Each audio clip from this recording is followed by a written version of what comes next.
behalf of Captain Don Dotson and his wife Debbie, the host of today's ceremony, for the naming of Victory Ship Roland Scotty Dotson, welcome to Fulton County Airport on a lovely Alabama day. Alabama. Not Georgia. I did that for Don on purpose because I know he loves Alabama. Yeah, right, Don? Something about Alabama and Georgia. No, I won't go there. We're glad so many of you, in all seriousness, could join us today on this special occasion. I really want to thank everyone for being here today. I know it's hard to get a group together like this, and Scotty would be extremely proud to know that you folks took it out of your busy schedule to be here. While being proud, he'd also be somewhat confused why we would hold a ceremony like this on a Saturday during college football season. But we're really here today for three reasons. The first is this is the kind of the resurgence of DIA. We're a 24-year-old airline that, as he said earlier, has flown throughout the Western Hemisphere. But today we're launching a whole new era in DIA. Two or three things we're going to do different is we're going to take the former DIA staff, and they've combined with this new group of guys that worked with us together at EOS, and we're going to form a whole new era for DIA with a focus on trying to do emergency relief operations. We'll still be in the general commercial cargo operation, but we also think there's a need to serve the country and the community by taking the experience and the assets you have and making it useful to the community. So this is kind of a resurgence of that particular goal.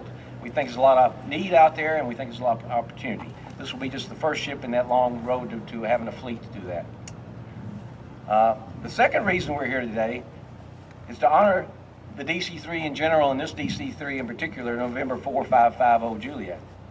The DC-3, this one in particular, was built in 1942. They've been in the air since the late 30s, and I can't think of another airplane in the world that's flown the same mission for 75 years.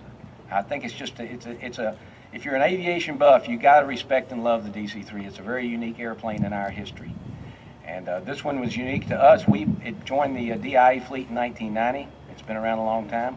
And I'm going to let Captain Dave Cooksey just give you a little brief history on this one particular airplane, just so you can understand what this airplane has done for the world and our society for the last 70-plus years. It's got character built into it. We're talking to Ron yesterday, and he was pointing out, says, if you look, it's been through a hailstorm, and we've done all those repairs and stuff like that. And I said, that just adds character to it. He says, exactly right. I did some figuring last night, and this airplane is 9 years older than I am. It's 69, so you can figure how old I am. But isn't that amazing that 69 years ago, this aircraft was born, basically, on November 26, 1942. 3 days later, it was delivered to the Army Air Corps in Mobile, Alabama Air Depot. And within 30 days, it was in North Africa serving our country. There's a lot of tradition in that just little window of time with these aircraft that have been there. That being that said, from now on, whenever we refer to this airplane, it'll be referred to as Victory Ship Colonel Roland Scotty Dotson. And his name will be placed on the nose of the airplane for everyone to see and recognize throughout the world as we fly. I want to thank everyone for coming out today for this celebration. I know it means a lot to me, and I know it means a lot to Scotty and his family. We all have a busy schedule, but there are sometimes we need to step back and remember those that have meant more to us and meant more to the world than just the average person. A lot of you have contributed in the same similar manner, and I know you can appreciate the sacrifices that have to be made to be away from your friends and family. I'm very proud to represent Scotty's military unit at the dedication today. As most of you know, I flew with Scotty from being second lieutenants through colonels. We flew the F-4 Phantom types together, flew the F-16 types for over 20 years. I flew his wing, and he flew mine. And I knew him well. I knew what kind of officer he was. I knew what kind of pilot he was. And I knew what kind of man he was. And I cannot think of anything cooler than this, Don, than to dedicate an aircraft like this. Now, BJ couldn't be here today, and neither could Harry Nutter. Both of them are out of town, but both took time to contact me and wanted me to say a few things about Scotty. Harry worked with Scotty on the 737-200 before they both came over to the 737-800. Harry said that working with Scotty was one of the highlights of his FAA career. He had never worked with anyone that was more professional and loved his job like Scotty did. BJ, on the other hand, could only think of Scotty the way only BJ would. Scotty was way ahead of his time when it came to taking care of his crew and passengers. For example, he was the first Delta pilot to wear a belt buckle so big that the entire crew could get behind it for bird strike protection. Few people knew that he wore his pointy-toed cowboy boots to work just so he could help hesitant passengers down the aircraft slides in case of a ground evacuation. He was also one of the first people to support Bud Harder's attempt to get high-top Converse sneakers as the official footwear of the 737-800. From the 43rd President of the United States, President George W. Bush, that he would like me to read for this naming ceremony today.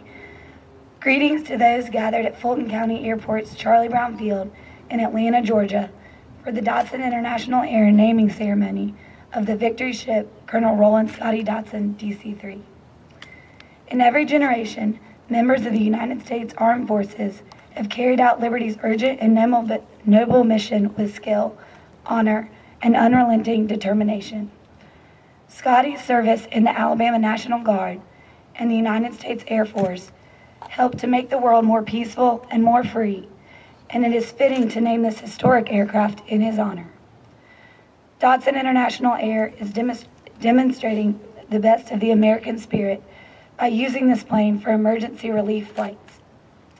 I am grateful for DIA's commitment to giving back, loving a neighbor, and helping our fellow citizens. Laura and I send our best wishes to you. May God bless you, and may God continue to bless our country. George W. Bush. Thanks.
Thank you.